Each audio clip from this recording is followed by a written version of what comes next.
semana me informan que hay una hermana que tiene que traer torta. Que sea grande. Una hermana crespita. Se acercan los cumpleaños, ¿no? Y por ahí hay otra que se rió que también va por el mismo camino. ¿Ya saben? Mateo, no se haga Pero el problema es que Sí. tiene que ser largo. Y créame una cosa, mire, vea. Siempre que vamos a repartir comida, se llena la iglesia. Sí. Tienen un olfato de perro cazador. Sí. Que el Señor bendiga a mis hermanos que cumplen años. Y ojalá el próximo cumpleaños mío sea con el Señor. Bien, ahora sí vamos a la palabra del Señor. Abra su Biblia en el libro de Apocalipsis, capítulo 21.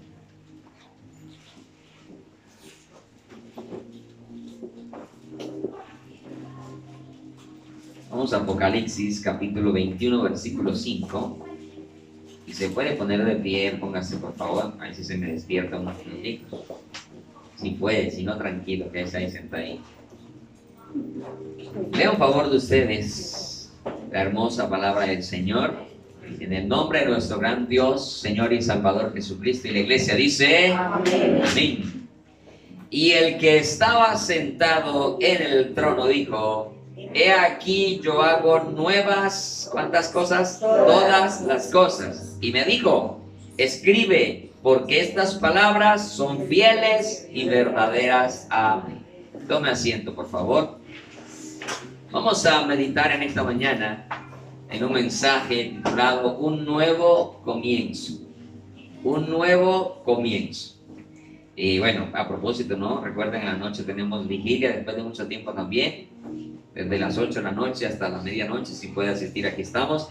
Voy a estar tratando un tema interesante que estuve comentando el jueves y que iba a sacar un video, pero después el Señor puso en mi corazón es predicar al respecto de lo que acontece actualmente en el nuevo gobierno que se va o se está formando en los Estados Unidos y que de alguna manera está vinculado a la manifestación del hombre de pecado, al anticristo. Y eso nos alerta cada día a estar más listos para irnos con el Señor, porque está muy cerca su venida. Y creo que Donald Trump, Elon Musk, están relacionados de alguna manera con la manifestación del hombre de pecado, el hijo de perdición. No estoy diciendo que ellos sean el anticristo, ¿ok? Pero venga la noche y escuche los argumentos bíblicos por los cuales considero que, mis hermanos, realmente no hay más tiempo que perder y que nuestras vidas estén muy, muy preparadas. ¿Amén? Amén. Bien. Gracias. ¿A cuánto les gustan los nuevos comienzos? Amén. Amén. A todos nos gustan, ¿cierto? Sin embargo, comenzar de nuevo a veces se torna un poco difícil por diferentes aspectos y circunstancias que nos pueden llevar a empezar de nuevo, ¿sí? A veces suele ser muy doloroso empezar de nuevo, ¿cierto? Y muy triste o agridulce en algunas circunstancias, por las situaciones del pasado, por las personas o por las decisiones que se tienen que tomar en ocasiones para poder comenzar de nuevo. Y así como Dios nos habla acá en este pasaje que empezará de nuevo todas las cosas, eso significa que Dios tuvo que tomar decisiones también para empezar de nuevo, ¿cierto? Y dentro de esas decisiones, el corazón de Dios también tuvo que haberle dolido empezar de nuevo. ¿Por qué? Porque muchas de sus creaciones, muchas de sus criaturas serán condenadas. ¿Aló? Amén. Claro. Muchos seres humanos irán al lago de fuego, dice la Escritura, juntamente con los demonios. O sea, comenzar de nuevo tiene un costo. Y tienen costos dolorosos. Porque, repito, se tienen que tomar decisiones. Lo importante siempre es que cuando usted tome la decisión de comenzar de nuevo, ¿cierto? Tenga claro los objetivos, tenga claro los propósitos, las metas que usted se establece. y tenga claro también el costo, el precio que puede conllevar ese nuevo comienzo, ¿cierto?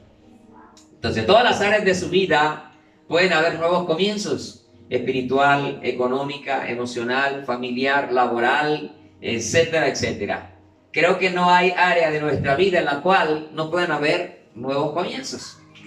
Pero no vamos de pronto a enfocarnos en nuestra vida personal para comenzar de nuevo, sino aquellas cosas que la palabra nos deja ver de que nosotros como personas hemos empezado de nuevo, pero que también podemos volver a empezar de nuevo en nuestro caminar cristiano, aun cuando ya le hayamos conocido. Amén. Entonces vamos a analizar algunos aspectos. Primero, vamos a tener presente que nosotros en nuestra vida espiritual comenzamos de nuevo en el momento en que abrimos nuestro corazón para Cristo. Amén. ¿Cuántos abrieron su corazón para Cristo? Amén. Todos acá, ¿cierto? Entonces, cuando nosotros abrimos el corazón para Cristo, hubo un nuevo comienzo en nuestras vidas. Vamos a ir a 2 de Corintios, capítulo 5, versículo 17. Deja igual allí marcado en Apocalipsis, aunque ahí volveremos solo a concluir, porque usted sabe que el tiempo aquí no alcanza, y a mí menos me rinde el tiempo acá. Es un pasaje que todos conocemos, de hecho, de memoria, creo que no sabemos, 2 de Corintios 5, 17. Dice el texto: de modo que si alguno está en Cristo, ¿está quién? ¿Qué pasa si está en Cristo? Nueva criatura es, nueva creación o un nuevo comienzo o un empezar de nuevo, ¿cierto? Estar en Cristo implica una relación muy profunda, muy íntima, muy personal. No es estar con Cristo, es estar en Cristo, aunque también nosotros estamos con Cristo. Pero cuando usted está con alguien, es una compañía que en cualquier momento puede terminar. Acaba, puede ser momentánea. Pero cuando está en, significa de que hay una relación íntima, y que lo más que nos da a entender esto es que la persona depende realmente de en quién está. Siempre colocamos el ejemplo, ¿no? Que es, para mí es el ejemplo que obviamente da a entender esto de una manera inequívoca. Y es una madre en estado de embarazo. Su hijo está en la madre y tiene una relación tan íntima y tan estrecha que si rompe la relación con la madre, se muere. ¿Cierto? Así es, a no ser que ya, bueno, por la ciencia y eso, hayan pasado los meses en los cuales a la mujer se le puede hacer una cesárea y sacar un muchachito, etcétera, ¿cierto? Pero de lo contrario, aunque le hagan termino el concepto, aunque le hagan esa cirugía, todavía tiene que depender de algo para seguir viviendo. O sea, reemplazan el vientre de la madre por equipos o aparatos médicos, electrónicos, dispositivos que le permiten tener una relación hasta que ya cobra vida propia, ¿cierto? Que ya depende de sí mismo. Obviamente la vida siempre depende de Dios. ¿Qué quiero decir con esto, mis amados hermanos? Que cuando nosotros cortamos nuestra relación con Cristo, automáticamente morimos. Porque solo en Cristo hay vida. En Él estaba la vida y Él era la luz de los hombres, ¿cierto? En Él está la vida, porque el que cree en Cristo tiene la vida, el que rehúsa a creer en el Hijo no verá la vida. Entonces, cuando nosotros cortamos nuestra relación con el Señor, inmediatamente morimos. Se muere porque se corta la relación. Entonces, si alguno está en Cristo, nueva creación, nueva criatura, es nuevo comienzo. Las cosas viejas, ¿qué pasa? Pasaron. Esto es algo, mis amados hermanos, que a veces en este caminar cristiano nos cuesta a nosotros. Nos cuesta en el sentido personal y nos cuesta en el sentido del prójimo. ¿Cómo así que en el sentido personal? Sí, muchas veces cargamos con el pasado el resto de nuestra vida, ¿cierto? Y es un pasado que martilla, golpea y que continuamente está ahí como que queriéndonos decir: no puedes, no te lo mereces, no tienes por qué estar ahí.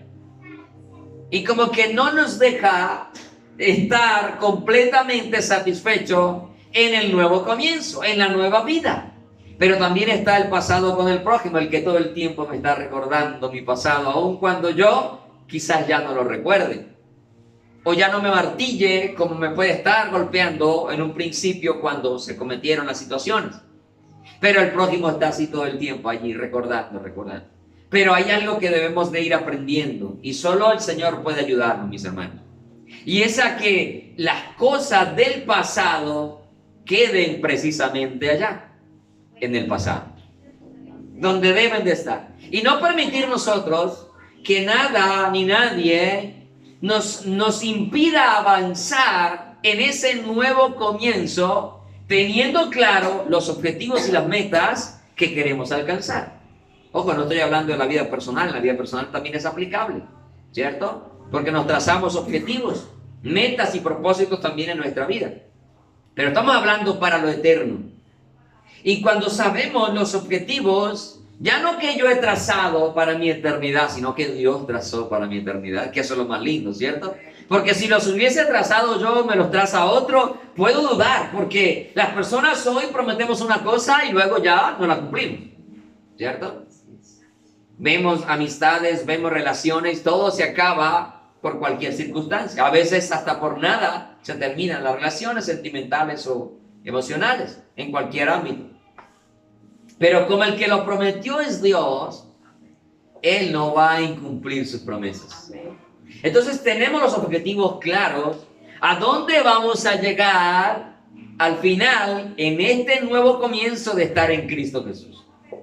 Que se torna difícil a veces, claro, si el justo con dificultad se salva. Si es imposible que no haya tropiezos. En el mundo tendréis aflicción. No se sorprenda del fuego de prueba que ha venido como si alguna cosa extraña sucediera. Pero como tenemos claros los objetivos, estas cosas no nos detienen, mis hermanos. Y como dice allí en Hebreos, si no recordaban el jueves, nosotros no somos de los que retroceden para perdición. El que retrocede, ¿a dónde llega?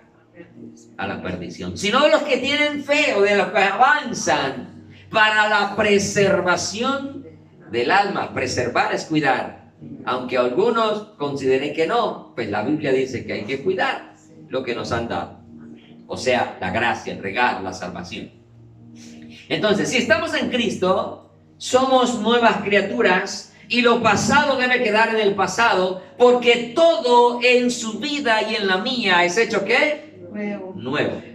Ahora bien, quizás esto no suele ser tan dificultoso pasarlo, es decir, el antes de Cristo y el después de Cristo. Es decir, todo su pasado antes de Cristo, fácil. Nadie nos puede acusar de ahí para adelante. Y usted no se deja atormentar por esas situaciones que acontecieron antes de conocer de Cristo. Y en este sentido, es fácil superar ese pasado. Y cuando alguien te va de pronto a recordar el pasado, ya tú dices, no tiene sentido, no tiene peso, ya no me importa porque eso fue antes de conocer de Cristo. Y perdóname la expresión, y como que sentimos que nos resbala lo que nos digan antes de Cristo, ¿cierto? Pero vamos a entrar en un aspecto donde se torna más difícil, y es cuando ya he conocido a Cristo y se me marca un pasado después de haberlo conocido, ¿cierto? Creo que entonces aquí es fácil. Y usted dice, no, pues era un borracho. Era cliente número 1 de la FLA. Era cliente número tal de no sé qué. Pero como fue antes de Cristo, la gente lo ve antes como un gran testimonio. Y la gente te va a decir, wow, mire de dónde lo sacó el Señor, ¿cierto? De las drogas, del alcohol, de la prostitución. Y se ve como algo esplendoroso porque fue antes de Cristo y se ve como una obra magna del Señor. Y especialmente se ve en el medio cristiano o evangélico. Lo van a ver y claro, y a veces la gente se siente orgullosa de contar su testimonio o de que alguien te invite a otro lugar y que cuentes el testimonio de dónde te sacó Cristo. Eso se vuelve grandioso. Por eso digo, no cuesta superar ese pasado y repito, a veces se vuelve incluso algo de testificar para que otras personas vean el poder de Dios y comprueben la grandeza de Dios. El problema es cuando ya estoy en los caminos del Señor y le fallo a mi Señor, ese pasado se vuelve el punto para que todo el mundo acabe con tu vida, con tu reputación, con tu estima e incluso con tu vida ministerial o espiritual. Pero vamos a analizar este otro aspecto que es el más complicado. Si después de estar en Cristo, si después de estar en sus caminos le fallamos al Señor, déjame decirte, el Señor también te dice en esta mañana, puedes empezar de nuevo. Igualito, mi hermano, que se vuelve más pesado por el entorno de nuestros hermanos, amigos, familiares, hermanos en la carne y en la fe, pero el Señor es el mismo. Y lo lindo es que Dios, así como perdonó tu pasado antes de conocerle, también puede darte el nuevo comienzo y perdonar tu pasado después de haberle conocido, como si para Él nunca hubiese acontecido. Y es lo que nos deja ver la Escritura. Lamentablemente, en algunos casos, toda la vida te van a seguir recordando ese pasado. Vamos a ir al libro del profeta Isaías.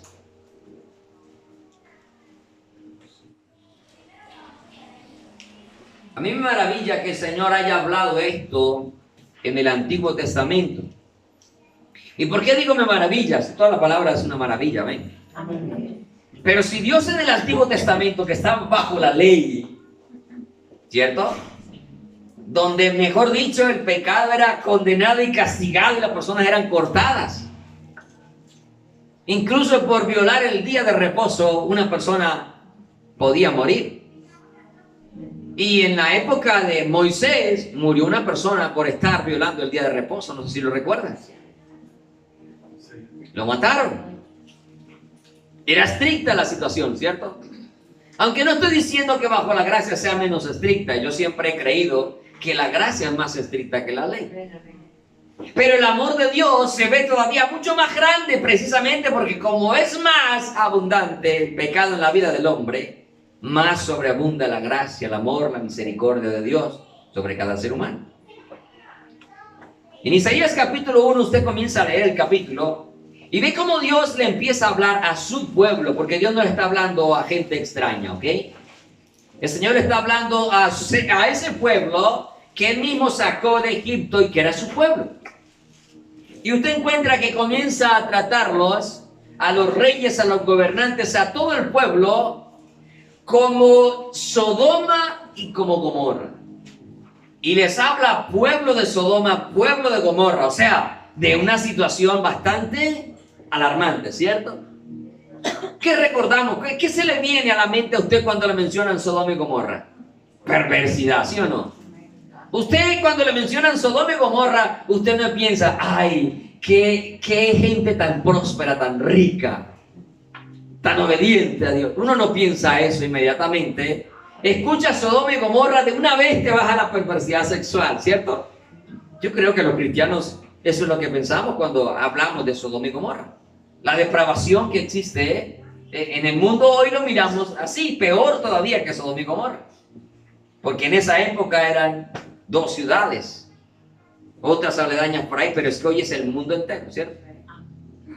Y el Señor está comparando a su pueblo, a sus gobernantes y a todos, como a Sodoma y Gomorra. O sea que Dios no estaba contento con el pueblo. O sea que lo que el pueblo estaba haciendo era malo, desastroso. Pero el Señor viene en un momento, después de reprenderle, incluso le dice que no iba ni a escuchar sus oraciones, ¿cierto? Pero que lea el capítulo completo en la casa. Y le dice, cuando levanten sus manos, yo no los oiré, llenas de sangre están vuestras manos. Y en una oportunidad le dice al profeta, ni ores por este pueblo, porque a ti tampoco te oiré. O sea, Dios estaba muy molesto, ¿cierto? Porque el pecado del pueblo estaba al colmo. Pero llega el punto donde vamos a analizar, versículos 18 al 20. Y después de Dios decirle al pueblo esto, que estaban eran llenos de maldad, de pecado, viene en el 18 y le dice, venga, voy a parafrasear un poco los versículos. Haga un alto, pare, le voy a dar otra oportunidad. Venid, orden. O sea, preste atención, le dicen en el 18. Venid luego, dice Jehová, estemos a cuenta, venga, vamos a sentarnos y vamos a dialogar. El amor de Dios es algo que realmente es sorprendente, mi hermano. Después de decirle, pueblo de Sodoma, toda cabeza está enferma, podrida llagas hay en este pueblo, en los gobernantes y en todo. Le dice, venga, venga, vamos a sentarnos y vamos a ponernos a cuenta. Y mire lo que dice el Señor. Si vuestros pecados fueren como la grana, como la nieve serán emblanquecidos. Yo nunca he tenido realmente nieve en mis manos. No sé acá cuántos la habrán tenido en sus manos. Pero la vemos por la televisión, ¿cierto? La vemos en fotografías. Y la nieve es algo que como que supera el blanco normal que nosotros conocemos, ¿cierto que sí? Inclusive hay momentos donde usted la mira y como que se ve como azulito de lo blanco. No sé si le ha pasado, ¿no? Hay blancos que pareciera que fueran como un destello de azul de lo blanco que está. O sea, el Señor está diciendo, no importa cuán escandaloso sea el pecado que estés cometiendo, si te sientas conmigo hoy, te pones a cuenta conmigo, arreglas conmigo, yo voy a dejar esa vida tuya, que es como la grana, como la nieve. Hermanos, eso solo lo hace Dios. Amén. ¿Quién de nosotros va a hacer eso en la vida de otro hermano que le haya ofendido? Si a veces por no contestar un mensaje ya quedamos ofendidos. Imagínense por hacer cosas tan terribles que Dios le diga, pueblo de Sodoma, príncipes de Gomorra, ¿cierto? Dice, si fueren rojos como el carmesí, vendrán a ser como blanca lana. Increíble. ¿Qué está haciendo Dios acá? Dándonos un nuevo comienzo, dándonos una nueva oportunidad. Se la dio al pueblo y le dijo, venga, sentémonos pues. Listo. Versículo 19, si quieres y oyeres, comeréis de lo bien. Ojo a esto, ¿no? ¿Qué genera el pecado? ¿Bien o mal? Mal. Consecuencias negativas. Destrucción, ¿cierto? El Señor mismo lo dice. De hecho, por eso usted encuentra Deuteronomio 28, ¿no? Las consecuencias de la desobediencia. Y a mí siempre me ha sorprendido que en la obediencia aparecen como 13 versículos y en la desobediencia más de 50. Como consecuencia. Porque eso genera el pecado, consecuencias desastrosas en la vida del hombre. Pero el Señor, en vez de generar las consecuencias, le están diciendo, ¿quieren el bien? ¿Quieren comer del bien de la tierra? O sea, te vienes y te sientas conmigo, te pones a cuenta, hoy te voy a dejar limpio, impecable, pero también te voy a hacer bien. No te voy a generar las consecuencias que tu pecado merece, sino que te voy a hacer bien. Hermanos, ese negocio es muy bueno. Amén. Malo para Dios, pero bueno para nosotros. ¿Por qué digo malo para Dios? Porque Él no está obteniendo nada de nosotros. ¿Qué le podemos dar nosotros a Él? Pero Él quiere que le adoremos, que le alabemos, quiere que estemos con Él. Materialmente nada, todo es tuyo, dice el salmista, ¿no? Todo es tuyo, dijo Salomón también. Todo pertenece. Y él mismo dice a través del profeta, y si tuviera hambre, no te lo diría a ti, mío es el cielo, la tierra y su plenitud. Entonces, qué lindo es saber que Dios hace esto. Si quieres, ahora no me obliga, que es lo lindo de Dios. Dios no quiere a nadie obligado. Yo espero que aquí nadie esté obligado, mis hermanos. Que nadie venga a la iglesia obligado. Y que usted tampoco obligue a venir a nadie, así sea a sus hijos. Me refiero a los chicos que ya tienen cierta edad y capacidad para decidir. Pero los pequeñitos, a ellos no hay que obligarlos. Cuando uno arranca, ellos arrancan con uno. ¿Sí o no? ¿Sí me estoy explicando? Porque a veces los obligamos. Y cuando los obligamos, En vez de acercarlos a Dios, lo que hacemos es alejarlos de Dios, porque vienen por la obligación del deber. Ahora, no estoy diciendo que no les invite, no les traiga y no busque la forma de traerlos, pero no lo vaya a obligar. Es que si no va, entonces aquí no hay comida. Bajo amenaza, aquí no viene, pues.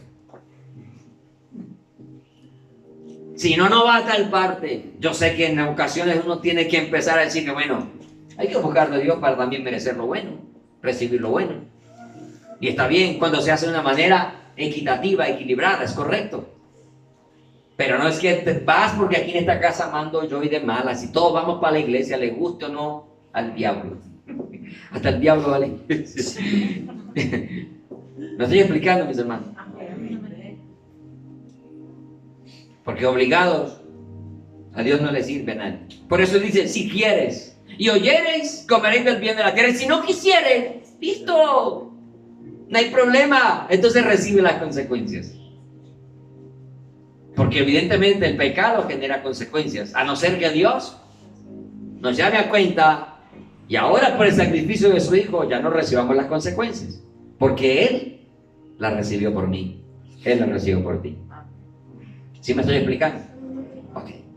Si quisieres y fueres, si no quisieres, el 20, y fueres rebelde, seréis consumidos a espada. O sea, recibe lo que merecen tus actos. Yo no sé qué actos puedan estar teniendo hoy o haciendo hoy, pero hoy Dios está diciendo, ¿quieres empezar de nuevo? Venga pues, pero venga de buena gana, venga de buena voluntad, venga con gusto. Hermano, si yo tengo una deuda grande y al que le debo me llama y dice, venga que quiero arreglar esa cuenta con usted, olvide eso, no me pague nada. Antes venga, le invito a almorzar. Uy, hermano, yo me voy de cabeza para allá. Y agradecido del resto de la vida, ¿o no? Yo creo que es un buen negocio para nosotros. Acercarnos y ponernos a cuenta con el Señor. Y Él nos da un nuevo comienzo, una nueva oportunidad. Miqueas capítulo 7.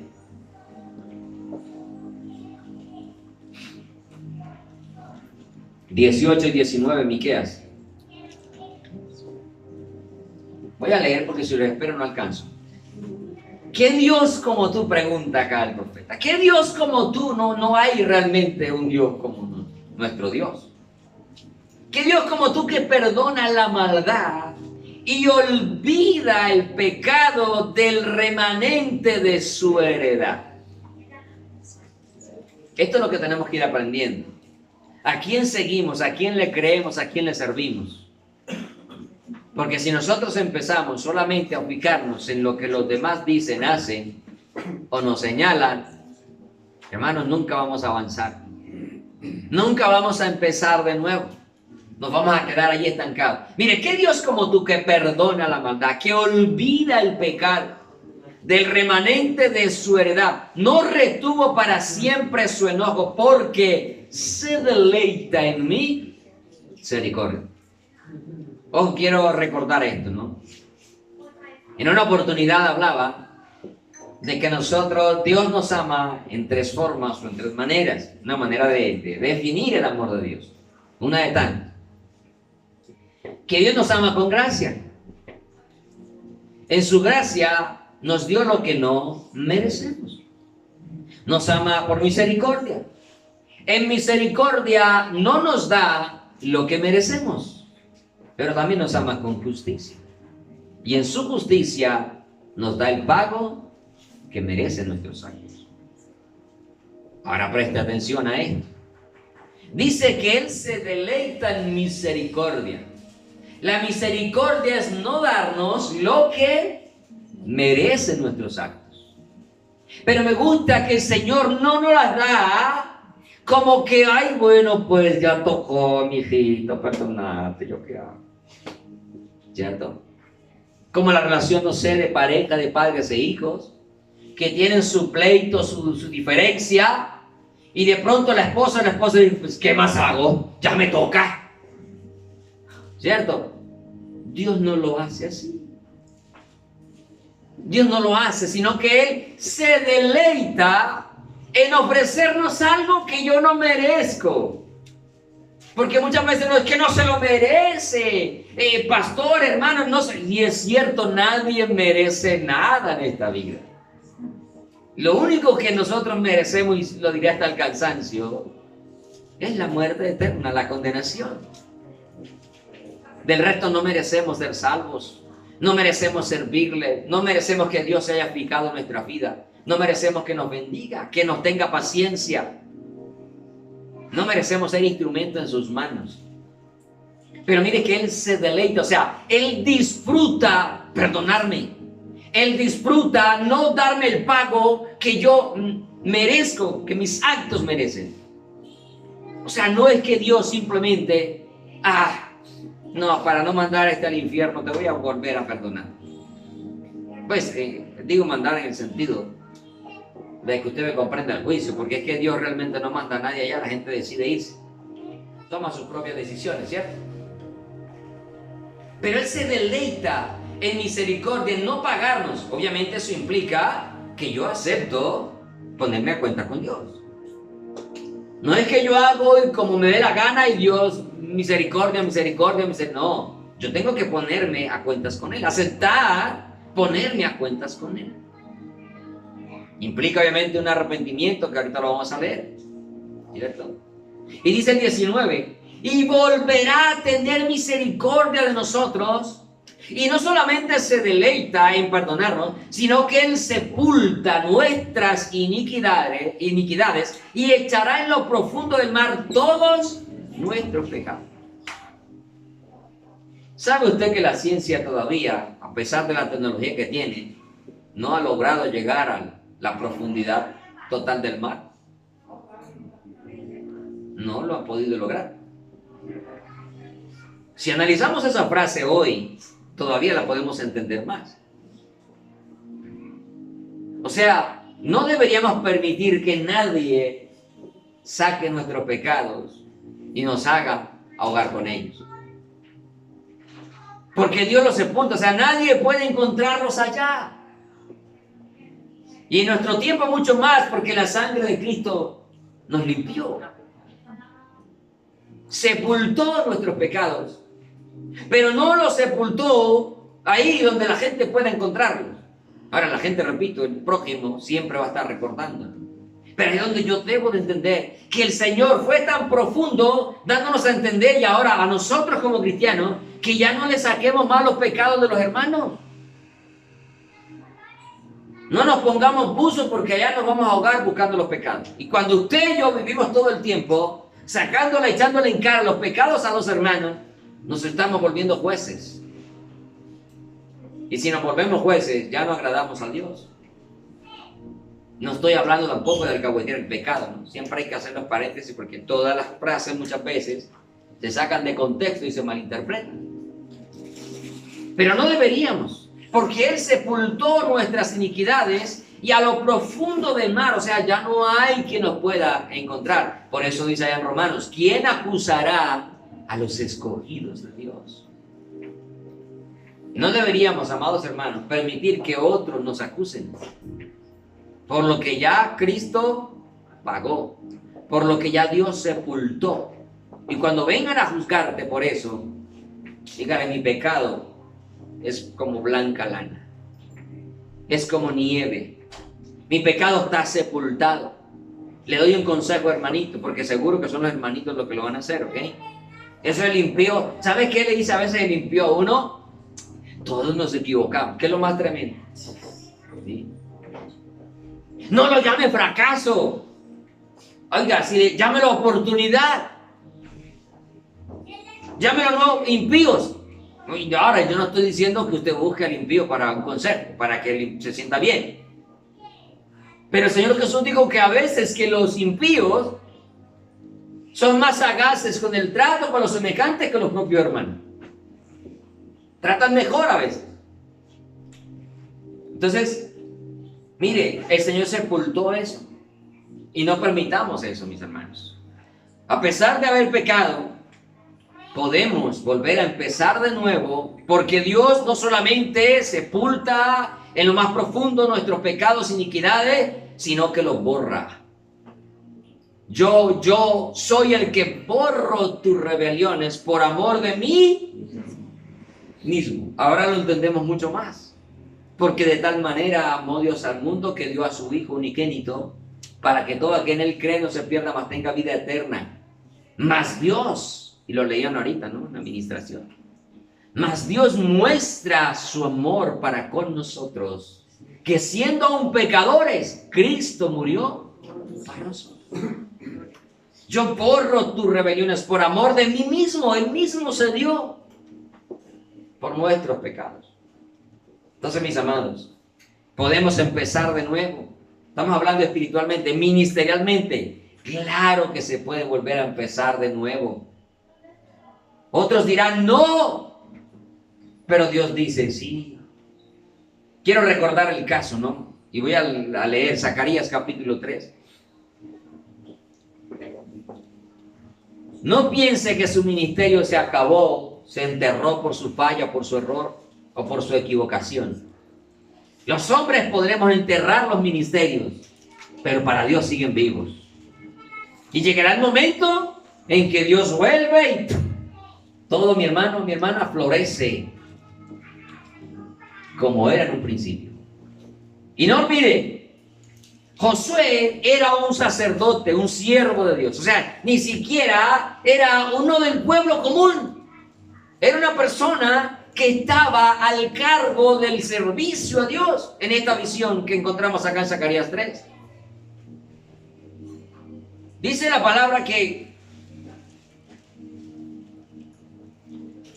versículo 3, y Josué estaba vestido de vestiduras viles. ¿Cómo estaba vestido este sacerdote? ¿Vestiduras qué? Y sé que esto habla de la obra de Cristo, claro que lo sé. Sé que habla de ese comienzo de nuestra vida cristiana, claro que lo sé. Pero también debo entenderlo desde el punto de vista en que ya sirviéndole al Señor, mis vestiduras se vuelven viles. Dios me las puede cambiar, Dios te las puede cambiar. Dios te las puede limpiar, ni siquiera es que te las lava, Él te las cambia. Aunque Él me lava, amén. Pero Él te las cambia. Aunque nunca puedes olvidar, el diablo estará ahí para acusarte.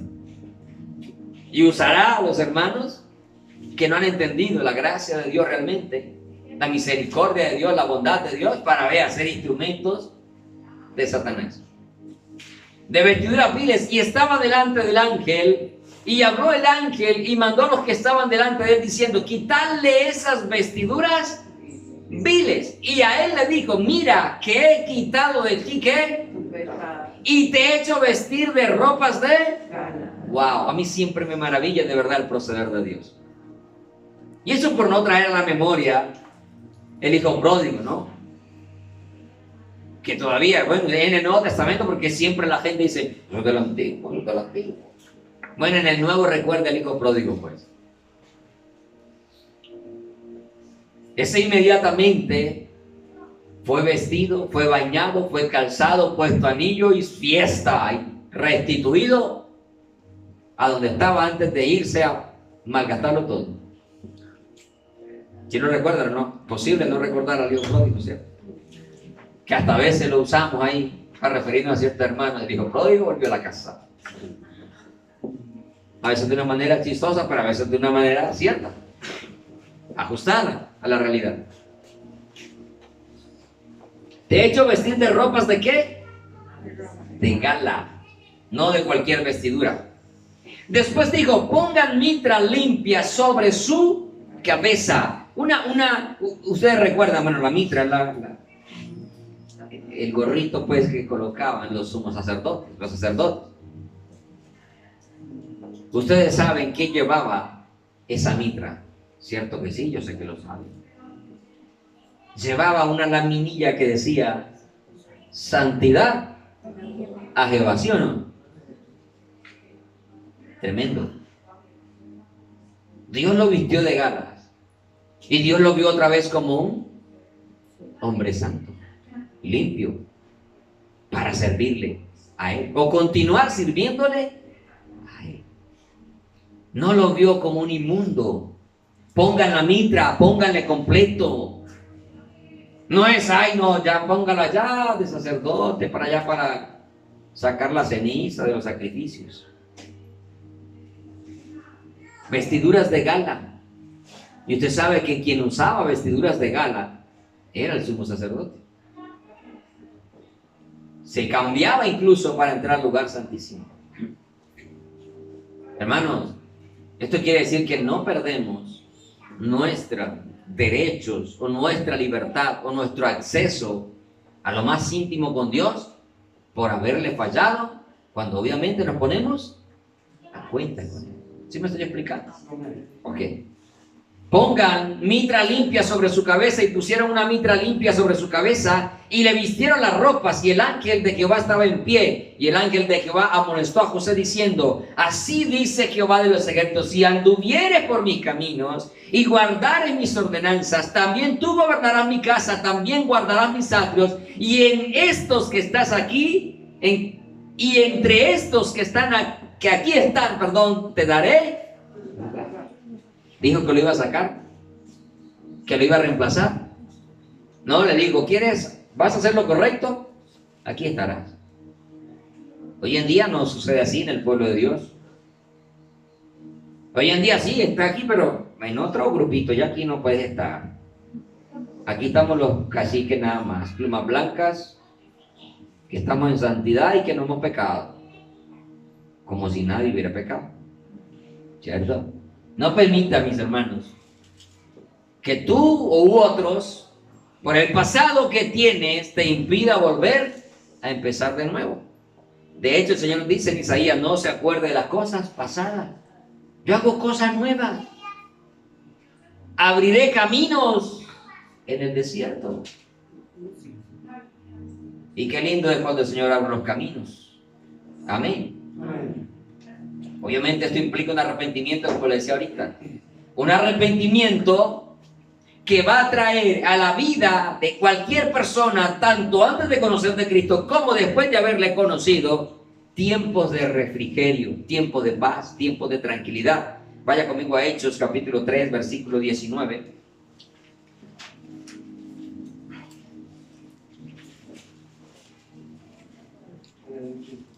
Aquí encontramos el primer discurso de Pedro después de Pentecostés. Se sabe que Pedro sale y toma la profecía de Joel y comienza a hablarles. ¿A quién? A los israelitas, a los judíos. Se sabe que la gente se amontonó allá para ver lo que pasaba, el estruendo, ¿cierto? Y algunos decían: estos hablan, les oímos hablar en nuestra lengua las maravillas de Dios. Otros decían: estos están borrachos. Siempre va a haber mezcla de personas dentro del pueblo de Dios. Unos que se maravillan y sorprenden, y otros que burlan. Y otros que dicen: ¿qué van a esto? ¿Cierto? Pero Pedro les confronta y ellos les dicen: ¿qué haremos? O sea, ustedes mataron al autor de la vida, dice Pedro. Y él dice: se compungieron de corazón. ¿Y ahora qué haremos? O sea, ya no habrá oportunidad. Voy a parafrasear el resto. ¿Será que por lo que hicimos ya no habrá perdón? Porque matamos al autor de la vida. Mire que Pedro los confronta. Porque yo sé que usted ha leído el capítulo 3 o no. Si usted no ha leído un capítulo de la Biblia, si usted no ha leído algún capítulo de la Biblia todavía, examínese.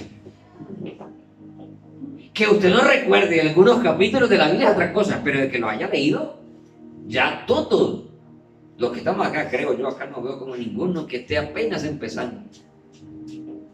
Ya todos debemos haber leído toda la Biblia al menos una vez. Y digo al menos, porque con 5, 10, 15, 20, 30 años, hermanos, para que por año ya usted diga: uy, no, al menos me la he leído 15 veces en 30 años. Porque sabe, eso alimenta demasiado espiritualmente, enriquece el conocimiento. Leerla, toda la Biblia completa, mis hermanos, libro por libro. Adquiera ese hábito si no lo ha hecho. Libro, no entiendo, pastor, por eso no me gusta leer. No importa, lea. Si no entiende, pregunte. Pero lea. Terminó un libro, arranque con otro. No solamente léala el domingo cuando viene acá al culto. Oh, yo leo la Biblia porque leo los salmos y los proverbios. Está bien leer salmos y proverbios. Enriquecedor. Pero hay que leerla toda completa. Los 66 libros y cartas que tiene el canon bíblico que nosotros conocemos. Y terminó, vuelve a arranque. Volvió y terminó, otra vez comienza desde el Génesis. O el orden que usted quiera. Pentateuco, históricos, profetas mayores, profetas menores, Nuevo Testamento, Evangelio, cartas paulinas, como quiera. Pero léala, todo el tiempo léala. Y termine y otra vez continúe. Él no está dando cuenta del conocimiento que se va guardando en su mente y en su corazón, mi hermano. Y por eso cuando alguien le dice algo, inmediatamente el Espíritu le recuerda, en la Biblia dice tal cosa. Eso no es correcto porque la Biblia dice tal cosa. Pero cuando no, siempre íbamos con la pregunta, pastor, ¿y es pecado disfrazarnos? ¿Cierto? ¿Y qué tiene de malo, pastor, si es de mariposita? No sé si me estoy explicando, o sea, siempre íbamos con preguntas. ¿Y vas a ver cuántos años tiene el Evangelio? No, desde chiquito, pastor.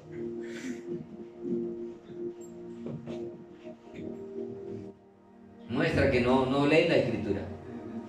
Y aparte de no leer, tampoco se congrega. Y aparte de no congregarse, tampoco tienen a veces buenos maestros que les enseñan de todo. Que también no nos podemos salir en limpio los predicadores, ¿no? Muchas veces es culpa nuestra también. Pero hay que leerla, mis hermanos. Versículo 19 de Hechos 3. Así que arrepentíos y convertíos para que sean borrados. ¿Qué? Vuestros pecados. Sean borrados, mis hermanos. Y si se borra es para que ya no se vuelva a tener memoria, a recordar. Para que no se esté viendo. Usted dirá, cuando yo borro, a veces borro tan fuerte que dejo la hoja ahí casi rota. Es cierto que hay pecados que nos dejan así como tallados, ¿cierto? Pero entre nosotros, los seres humanos, para con Dios, queda limpio, intacto. Pero ese era antes cuando usted cogía el borrador, le mojaba con saliva. Hermano, este pecado no está siendo borrado con saliva, sino con la sangre de Cristo, mis hermanos, que lo deja limpio. Van a decir que no quieren el borrador así, que lo mojaron, porque esto no quiere borrar. Y cuando vino a ver, rompió la hoja, un lado al otro. Y hoy en día pues se usa liquid paper, ¿no? Pero el Señor no usa liquid paper, borrador. Porque el liquid paper deja la escritura por debajo, ¿sí o no? Sí. El borrador la elimina. La sangre de Cristo nos limpia de todo pecado. ¿De cuántos? Todos. No hay dos pecados imperdonables o tres. Uno solo es el imperdonable, que es la blasfemia contra el Espíritu Santo. Del resto, todos los pecados les serán perdonados a los hijos de los hombres. Y presta atención a esta frase, a esta palabra, que me llamó mucho la atención. Para que vengan, porque el pecado trae angustia, trae preocupación, puede traer hasta amargura, enfermedad incluso. Porque mientras pequé contra ti, mientras callé, dice el salmista, se envejecieron mis huesos, se enfermaba. Pero dije, confesaré mis transgresiones a Jehová y tú perdonarás la maldad de mi pecado, ¿cierto que sí? Por eso acá le dice, arrepiéntanse y conviértanse, es decir, confiese que hizo mal, pero apártese. Y dígale, Señor, aquí estoy de nuevo otra vez, porque quiero hablar contigo. Mire, para que vengan, en Hechos, para que vengan, dice, de la presencia del Señor, tiempos de refrigerio. ¿Sabe qué quiere decir esta palabra? recuperar el aliento. También quiere decir revivir, porque el pecado, ¿qué hace? Mata. ¿Cierto que sí? La paga del pecado es muerte, mas la dádiva de Dios es vida. Cuando yo me arrepiento de lo malo que hice, el Señor me revive. Recupero el aliento, recupero las fuerzas. Ahora, si hablamos de aliento, hálito, estamos hablando de volver a respirar y volver a vivir, lo mismo. Entonces, si Él me vuelve a vivir, ¿quiénes son los demás? ¿O quién soy yo mismo para suicidarme, pues, espiritualmente? O para permitir que otro me fusile espiritualmente. No, si Él me revivió, mis hermanos, lo que tengo que hacer es saltar de alegría y de gozo. De saber que vino de la presencia del Señor. No vino de un ministerio, no vino de un grupo pastoral, de un grupo de líderes, de una junta. El refrigerio, no. ¿Vino de dónde? De la presencia del Señor. Es que si viene de los hombres, grave, mis hermanos, porque el hombre viene y nos condiciona así, hasta aquí puedes servir, de aquí para allá no puedes, por lo que hiciste, pero hasta aquí puedes servir, así somos los hombres. Pero de la presencia del Señor viene restauración completa. Dios no hace cosas por pedacitos. Yo siempre recuerdo las palabras del rey David, cuando peca por censar al pueblo, que le manda con el profeta Gad consecuencias. Le escoge por 3 días, por 3 meses, por 3 años. Y la respuesta de David es: caiga en las manos de Jehová. No caiga en las manos del hombre. Hermano, y en las manos de Jehová la cosa es seria. Porque también dice en hebreo: horrenda cosa es caer en manos del Dios vivo. Pero ¿cómo será de horrible caer en las manos del hombre, que David dijo: caiga en las manos de Jehová y no en las del hombre? David como que al final dijo: prefiero que me destruyas tú, que me creaste, no que me destruyan estos. Qué lindo, ¿cierto? Pero ¿sabe? Era que David sabía que sus misericordias eran muchas y en extremo. Las del hombre ni a esto a veces llegan. Pero sean borrados, vengan de la presencia del Señor tiempos de refrigerio. Otra versión dice: ahora pues arrepiéntanse de sus pecados y vuelvan a Dios para que sus pecados sean borrados. Amados hermanos, es tiempo de empezar de nuevo. Y es más tiempo de empezar de nuevo porque el Padre Eterno, el Dios creador de todas las cosas, está a punto de que todas las cosas vuelvan a empezar de nuevo en toda su creación. Y pudiéramos llamarlo de esta manera, ¿no? Ese proceso, digámoslo, tardará un tiempo. Recordemos el Génesis, ¿no? Y no porque Dios no pueda hacerlo. Dios maneja procesos y hay cosas que uno no comprende. ¿Pero usted cree que Dios hubiera gastado 6 días para hacer lo que vemos? No se gasta un segundo, pues. Pero se tomó un tiempo para hacer las cosas. Y esa nueva creación, porque un día van a ser, vamos a volver a Apocalipsis, ya vamos a ir terminando, para que pueda volver con buenas ganas y energía a la noche.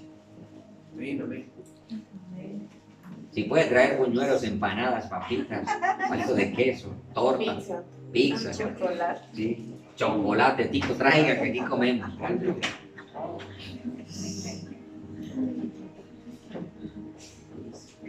Apocalipsis 21, volvamos allí para ir terminando, mis amados.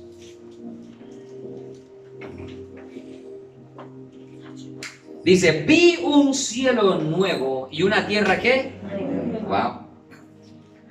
Porque el primer cielo, este que vemos, la primera tierra, esta que pisamos, el mar, ese que usted conoce, al que usted ha viajado, por lo menos ha visto en una pantalla. ¿Cuántos conocen el mar literalmente?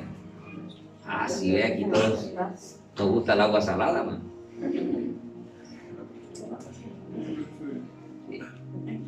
y el mar no existía más. Y yo, Juan, vi la santa ciudad, la nueva Jerusalén, descender del cielo de Dios, dispuesta como una esposa ataviada para su marido. Y oí una gran voz del cielo que decía: he aquí el tabernáculo de Dios con los hombres, y Él morará con ellos, y ellos serán su pueblo, y Dios mismo estará con ellos como su Dios. Enjugará Dios toda lágrima de los ojos de ellos. Hermano, ahorita le hablaba de unas promesas, de unos objetivos claros. Yo debo tener claro este objetivo. Ahorita pueda que llores mucho por alguna circunstancia, pero ten claro, un día no van a haber más lágrimas por eso.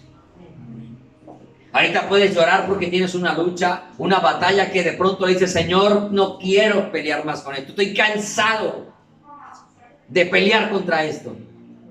Su lucha espiritual interna que usted tenga. Porque yo creo que aquí todos luchamos, ¿no?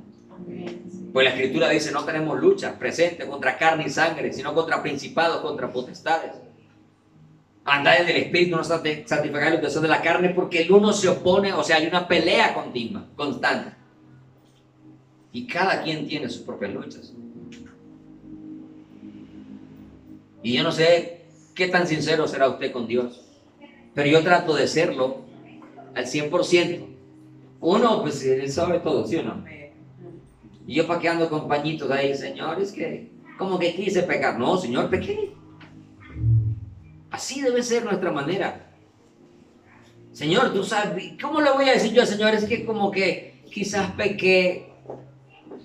Como un ejemplo, ¿no? Quizás pequé con mentir. ¿Cómo que quizás pequé con mentir? Pues si mintió, pecó o no. Pero a veces somos así. Como tratando de escudarnos y demostrarnos en cierta manera buenos con Dios. Quizás pequé con este mal pensamiento. ¿Cómo que si llegó un mal pensamiento? Quizás pequé. ¿Aló, estamos aquí o no? Ay, quizás pequé porque le grité a mi esposa, a mi esposo. Porque le levanté la mano, porque está... ¿Cómo que quizás? ¡Pequé! Saquemos ese quizás de pronto. Ay, si te ofendí con gritarte. ¿Cómo que si te ofendí? ¿La ofendiste? La gritaste, la ofendiste. Si el Señor dice que hay que dejar la gritería y todo, no. Ahora, pastor, no vuelva a predicar así. Porque parece gritando. Hay que ser honestos totalmente con Dios y Él lo sabe todo. Y con el prójimo, con esa persona, sí, pequé contra ti. Reconozca con sinceridad, Pache, no busquemos, es que fue culpa tuya, no. Ya no debemos nosotros ser como Adán, como Eva. Tal el terrenal, los terrenales. Si todo el tiempo estamos culpando a nuestra pareja, a nuestro prójimo, por nuestros pecados, seguimos siendo como Adán, terrenales. Pero a través del apóstol Pablo dice: tal el celestial, así lo celestial. Ya no somos como Adán, como el primer Adán. Si somos como Adán, pero el postrer Adán, como Cristo. Y como Cristo es reconociendo, Él no pecó, pero Él nos enseña a reconocer nuestra falta. Si tu hermano peca contra ti, ve y repréndele. O sea, eso es cara a cara. Y si pecaste, si fallaste, si gritaste, si trataste mal, si respondiste feo, reconoce, respondí feo. Si trataste mal a tus hijos, a tu padre, reconoce y pide perdón. Ay, ¿cómo voy a humillar a mis hijos? Hay que humillarse. Hay que pedirles perdón. Sí, hijo. Sí, hija. Te ofendí, te castigué injustamente, perdóname. Antes es un ejemplo para ellos. Para que aprendan también a reconocer sus errores y a pedir perdón. Y a buscar vivir en paz. Pero es así, Señor. Estoy cansado de esta lucha, Señor. Ya no tengo más fuerzas. Y obviamente nosotros no peleamos nuestras fuerzas. Pero aún con las del Señor, ¿cuántas veces hemos sentido que ya las fuerzas no nos dan más? Pues yo sí. Yo no sé usted, pero yo sí. Ya hay momentos donde digo: Señor, esa toalla no quiero volverla a recoger. Pero el Señor viene, ¿no? ¿Qué pesa? Recójala, papito. Sé que si para adelante otra vez. Entonces, si nosotros nos acercamos a Dios con sinceridad, con verdad, y realmente estamos mostrando un corazón contrito y humillado. Pero es que a toda hora, es la mujer que me diste, la serpiente me engañó. ¿Cierto? Y así somos. Es que me gritaste, por eso te grité. Es que me gritaste, por eso te golpeé. Hombre, si me grita, la Biblia dice que yo debo dar una blanda respuesta. Porque la blanda respuesta aplaca la ira. Y si no te acuerdas de eso, entonces vete de ahí. Haz como José. Huye para no pecar. Esta mujer amaneció histérica e histórica hoy, entonces me voy para que se le case la histeria. Y cuando ya esté bien calmadito, tranquilo, cuando ya sepa que bajó, entonces vuelve a la casa con una rosa, con una flor, con un chocolate, o con las manos limpias. Ven, amor, aquí estoy, limpio para ti. No sé si me estoy explicando. Pero tratemos de ser consecuentes, diferentes. Como dijera Pedro, basta ya, o sea, ya fue suficiente haber hecho tan mal las cosas. Hagámosla bien, mis hermanos. Y volviendo al proceso, ¿no? Dios enjugará toda lágrima. Ya sé que no voy a volver a llorar por eso. No voy a volver a sufrir por eso. Pero debo permanecer, perseverar. Dios enjugará toda lágrima a los ojos de ellos. No habrá más muerte, no habrá más llanto, ni clamor, ni dolor, porque las primeras cosas, todo nuevo. Ya empezamos el proceso, pero todavía no ha acabado. Dios sigue haciendo cosas nuevas y hará nueva toda la creación, mis hermanos. Es que toda la creación fue, por causa del pecado del hombre, fue sujeta a vanidad, a maldición, como dice la Escritura. Por eso necesita hacer todo nuevo otra vez. Y el que estaba sentado en el trono me dijo: he aquí yo hago nuevas todas, mis hermanos, las cosas. Dios puede hacer nuevo todo absolutamente en su vida, en la mía, en cualquier área, mis hermanos. Eso sí, dejemos de ser orgullosos, porque por el orgullo no dejamos que Dios haga cosas nuevas en nuestra vida matrimonial, en nuestra vida sentimental, en nuestra vida espiritual, en nuestra vida económica, en nuestra vida familiar, en nuestra vida laboral. Porque somos tan orgullosos que preferimos decir no más. Cuando si aprendiéramos a esperar en Él, viéramos las maravillas de Dios. ¿Aló? Amén. Pero no. Nuestro orgullo, nuestra dureza de corazón no deja que Dios haga nuevas todas las cosas aún en esta vida terrenal que todavía tenemos. Porque en esta terrenal también las sigue haciendo nuevas todavía. Por eso estamos hablando de todas las cosas. Pero viene una en el futuro, nueva completamente, sin llanto, sin dolor. Y me dijo: escribe, porque estas palabras son fieles y verdaderas. Dios no miente, sea Dios veraz y todo hombre mentiroso.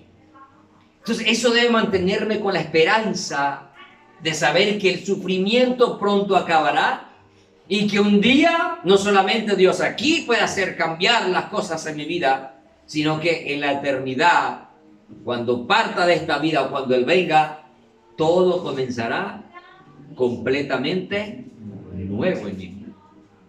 Hecho está, dice el sello, soy el alfa, el omega, el principio y el fin. Al que tuviere sello le daré gratuitamente la fuente del agua de la vida. El que venciere heredará todas las cosas. Yo seré su Dios y él será mi hijo. Pero los cobardes e incrédulos, los abominables y homicidas, los fornicarios y hechiceros, los idólatras y todos los mentirosos tendrán su parte en el lago que arde con fuego y azufre, que es la muerte segunda. Si no decidimos ponernos a cuenta con Dios, ya sabemos la consecuencia. O queremos que enjugue toda lágrima, o que vayamos a sufrir por toda eternidad. Escoja el objetivo que quiere. Escoja el propósito que quiere. Ahora no puede decir, no, quiero que enjugue toda lágrima, pero yo quiero vivir como me da la gana. Entonces estás escogiendo ese otro objetivo. Espero, mi hermano, que entendamos cada día más que Dios todo puede hacerlo nuevo en su vida y en mi vida. En esta vida presente, pues en la otra, ya está asegurado que será nuevo. Pero si acá aceptamos su gracia, su misericordia y entendemos, mis hermanos, que Él borró, sepultó, enterró nuestros pecados, vamos a ver las cosas nuevas, cada día mejores. A nosotros nos gusta ver cosas nuevas y nos alegra mucho, ¿cierto? Cuando son cosas que no son nuevas nos alegra, pero hoy estrenar es lo mejor, ¿sí o no? Dice un dicho por ahí, la mejor marca es nuevo, ¿sí o no? Usted le dan algo de segunda, pero es que es marca tal, pero es de segunda. Pero se lo dan nuevo y usted se siente bien. Obviamente hay cosas nuevas que son muy malas, pero Dios no da cosas malas. Dios da cosas muy buenas, ¿cierto?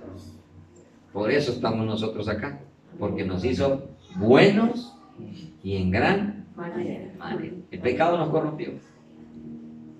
Pero todo vuelve allá, mis hermanos, a ese principio. Padre, te doy gracias en esta mañana por tu palabra, Señor, que habla a mi vida, la confronta también, Señor, que me enseña, que me exhorta, que me corrige también y que me lleva, Señor, a aprender, a entender una vez más que tú haces todo nuevo.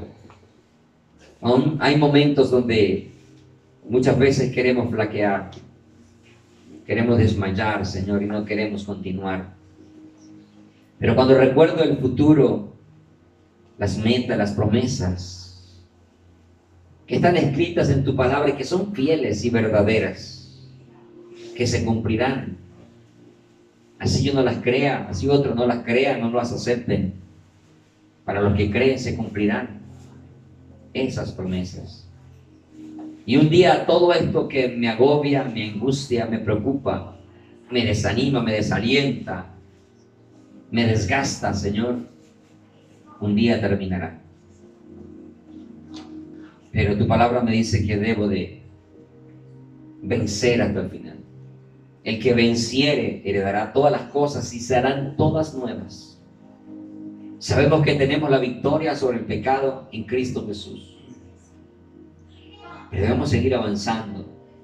Debemos seguir, Señor, en este camino, a pesar de los obstáculos, las luchas, las dificultades, que sabemos que de tu mano son posibles superarlas y que estará la victoria asegurada con Cristo Jesús, porque en Él somos más que vencedores. Te pido que nos perdones, Señor, todo lo malo que hasta este día hemos hecho. Y si alguno no se ha arrepentido de lo malo que ha hecho, siempre lo ha justificado, que este sea el día para que realmente su corazón sea redarguido y entienda que a ti, Señor, no se te puede ocultar o esconder nada. Y que tú puedes, Señor, hacer nuevas todas las cosas y traer bendición a nuestras vidas, aún mereciendo las consecuencias malas, Señor. Pero si quieres, comeréis del bien de la tierra, porque la boca de Jehová ha pronunciado esta palabra, Señor, y tú cumples siempre tus promesas. Aún dice también tu palabra, cuando el impío se volviere de su impiedad, ninguno de sus pecados le serán tenidos en cuenta. Vivirá ciertamente y no morirá. Ayúdanos, Señor, a atender siempre al llamado que tú nos das, al sentarnos y a ponernos a cuenta contigo cada día de nuestra vida, Señor. Te doy gracias por esta palabra, Señor.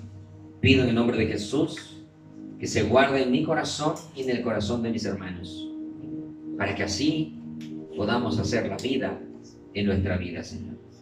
En el nombre de Jesús te doy gracias. Gracias por la noche que está, Señor, a llegar, donde nos reuniremos también, los que vengamos, los que podamos, tengamos la facilidad, Señor, y que lo hagamos con gozo, con alegría, con libertad, Señor. Y pido en el nombre de Jesús que nos guíes, que nos dirijas en todo lo que en el resto del día o del fin de semana, que todavía está hasta mañana, para la gran mayoría quizás, para que todo lo que hagamos, Señor, sea de tu agrado. Y que si vienes antes de que acabe el día o en cualquier otro día, nuestras vidas estén realmente preparadas para irse a esa eternidad contigo, Señor.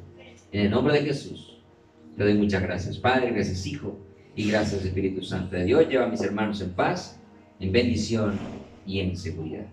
En el nombre de Jesús, amén y amén. Que Dios los continúe bendiciendo, mis amados hermanos, Shalom y Maranatá.